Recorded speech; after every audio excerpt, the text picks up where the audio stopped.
और मैं उसको अच्छे से जानती हूँ। वो मुझे ही कसूरवार ठहराएगा इस सब का, इसलिए मैं उसको कुछ नहीं बताने वाली। लेकिन हाँ, मैं वाकई बहुत शर्मिंदा हूँ।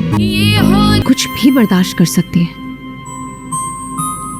लेकिन अपने शौहर की बेइतबारी वो नहीं। नहीं नहीं, आसिफ भाई को रोको। कितना प्यार करती हूँ, कितना चाहती हूँ मैं। पल दो पल ड्रामे के आने वाले एक साथ में अब आप लोग देखने जा रहे हैं कि अब फाकरा, अब उसे पता चल गया कि अब नबीरा जिसे वो गलत समझती थी, जिसे बात बात पर टोकती थी, मनहूसियत के ताने दे रही थी, आखिर वही नबीरा है जिसने इतने मुश्किल हालात में इन लोगों को संभाला। एक तरफ से वह अब समझाएगी शहीर को कि अब रिदा आपी की शादी उसी जगह कर देनी चाहिए अगर अपनी इज्जत बचाना चाहते हैं तो। ऐसे में अब शहीर की अक्ल और समझ में भी बात आ ही जाएगी, क्योंकि वो देख चुका है अब रिदा की सरकशी को। और दूसरी तरफ फाकरा है जो अब देख चुकी है कि अब रिदा किसी भी सूरत अब मानने वालों में से नहीं। ऐसे में हो सकता है कि अब रिदा की शादी सुलेमान के साथ ही होती हुई नजर आई। होना तो ऐसा चाहिए कि अब रिदा की शादी सुलेमान ही के साथ हो ताकि उसे भी सबक हासिल हो।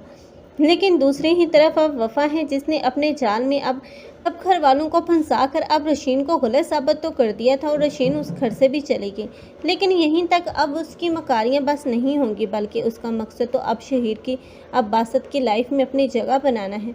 और बहुत जल्द ये बासत है जिसके सामने अब वो बहुत ही ज़्यादा बन संवर कर जाएगी ताकि वो उसकी नसर इनायत हासिल कर सके। और ऐसा ही होगा, जब अब बासत की नीयत में फतूर आएगा तो वो सबसे पहले उसे ही प्रपोज करेगा। और जब ऐसे में अब यही बासत होगा जो कि अब वफा से शादी करने के लिए बोलेगा। वफा थोड़े से तो नखरे ज़रूर दिखाएगी ताकि बासत को शक ना हो। ऐसे में अब बासत के फोर्स करने पर अब ये लड़की उसे शादी के लिए मान ही जाएगी, क्योंकि ये तो उसकी दिली ख्वाहिश थी कि वो उससे शादी कर ले। ऐसे में इन दोनों की शादी होती हुई नजर आएगी। लेकिन इस शादी से अब बासत की माँ तो बिल्कुल भी खुश नहीं, लेकिन अब सुलेखा है वो तो बहुत ही ज़्यादा खुश है, क्योंकि उसने तो अपनी दिली ख्वाहिश हासिल कर ली। लेकिन अब ये दोनों माँ बेटियाँ, वफा और उसकी माँ, जो कि अब इस घर पर ऐश करेंगी और दूसरी तरफ से बासत की माँ को ज़रा बराबर भी अहमियत नहीं देंगी। तभी तो उसकी आंखें खुलेंगी, तब उसे पता चलेगा कि अब रशीन ने जो कुछ भी कहा था वो बिल्कुल ठीक था, बल्कि ये लड़की एक मकार लड़की थी और जानबूझकर ये सब कुछ कर रही थी ताकि रशीन उस घर से जाए और वो अपनी जगह बना सके। तब पछतावे का कोई फ़ायदा नहीं होगा। आप लोगों को ये ड्रामा कैसा लग रहा है कमेंट सेक्शन में अपनी कीमती राय के इज़हार लाजमी करें।